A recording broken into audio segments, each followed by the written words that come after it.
We are about 30 minutes into the trading day and taking a look at the major averages. You're looking at gains across the board. Now, we got that headline print. They came in better than expected. Jobs growth surpassing expectations, but the unemployment rate rising for the first time in months, and downward revisions to job growth for the prior 2 months, suggesting a cooling labor market. So what does this mean for investors? Who better to ask than Sonders, Charles Schwab, Chief Investment Strategist. Lizanne, it's great to see you here. So I'm curious just your first take at this report and what this signals here for investors going forward.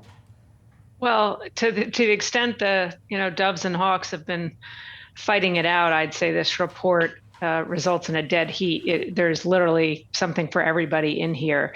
At first blush, the payroll number was better than expected, but pretty significant downward revisions. The differential between the establishment survey, which generates payrolls, and the household survey plunged again. That's 3 months in a row of declining household employment. Obviously, the unemployment rate jumped, but that's all non-prime age. You did see an increase in the prime age labor force participation. You saw in line with expectations wages, which is good from a Fed reaction function perspective, but it really was chock full of data that really supported any view or case you have. And so what does that, in that case, set up for the Fed at their next meeting? How does this perhaps move the needle one direction or the other? I don't think this particular report moves the needle one direction or another. Right now, we've got about a 25% probability based on the Fed funds futures market of a cut in May. I still think that seems a little bit premature unless we get a much more dovish read on CPI and PPI next week. Absent that, it looks a bit more likely to be June. That's got about a 60% probability right now. But when you have a data-dependent Fed, it means they and we are all at the mercy of data. And I think what was nice to see is you didn't get another really hot jobs report to follow on what was last month's hot pretty much across metrics, but that followed a really hot CPI report. So best case scenario obviously would be a little bit of a cooling in both CPI and PPI, and that the combination of those reports could potentially move the needle in terms of May versus June. Liz, we've been talking so much this week and really at length over the last several months about the run-up that we've seen and just a handful of names, a lot of the excitement driven by the AI rally. What do you make of current valuation levels? And given the fact that if we were to see a rate cut before maybe in May or June, like you were potentially saying here, do you have any concerns, I guess, about where valuations are today? So, if rates start to move down, all else equal, that's beneficial for valuations, because if you look at the history of valuation levels, the macro condition that tends to drive them, other than just market sentiment, is inflation. And the sweet spot for inflation as it relates to more elevated valuation levels or a market that can support that is maybe not coincidentally around that 2% zone that the Fed is looking for as well. We're not there yet.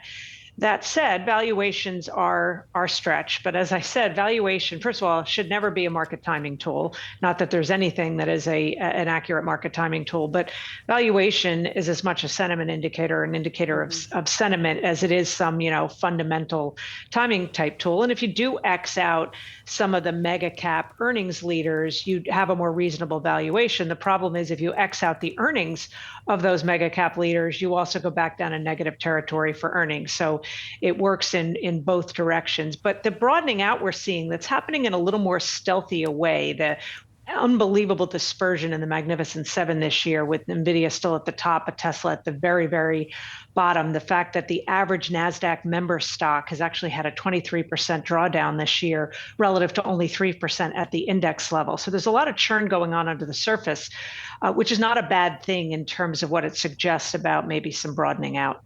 Lizanne, I remember doing a write-up earlier this year, maybe it was tail end of last year, just trying to preview what could really outperform.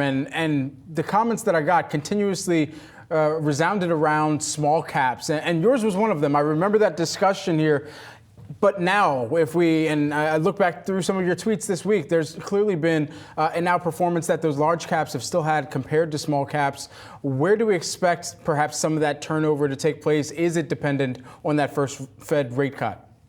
Well, first of all, small caps is a giant category. So for anyone to say, I like small caps or I don't like small caps, I think a little more specificity is probably warranted there. You've got, I don't know, 1,800 and some odd stocks within the Russell 2000, and between 30 and 40% are some combination of zombie companies that don't have the cash flows to pay interest on their debt and or non-profitable companies. So I think going down the cap spectrum, you still need to stay up in quality. But over the past month, whether it's the Russell 2000 or the S&P 600, which is a higher quality small cap index, outperforming the S&P equal weight outperforming S&P cap weight. So again, you wouldn't necessarily notice it by just looking at index level returns, but you've had this stealthy rotation under the surface that has been supportive of areas other than the Magnificent Seven. So I think there are opportunities outside of that small group, even into small caps, but I think you decidedly want to stay up in quality. And just to reiterate, the S&P 600, not that I'm recommending it as an index investment, but that S&P uses a profitability filter when they construct the S&P 600. So it's inherently a higher quality, call it start point or index than the Russell 2000. Lizanne, when we talk about the broadening that we're starting to see in leadership, of course, looking ahead several months from now to the 2024 election, do you expect that to stoke some volatility in the markets? And what would your advice to investors be?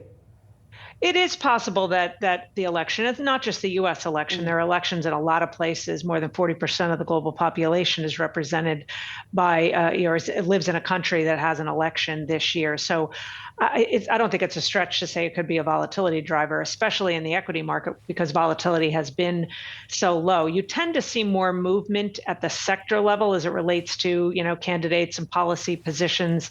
But I think it's sort of fraught with peril trying to trade around that kind of stuff.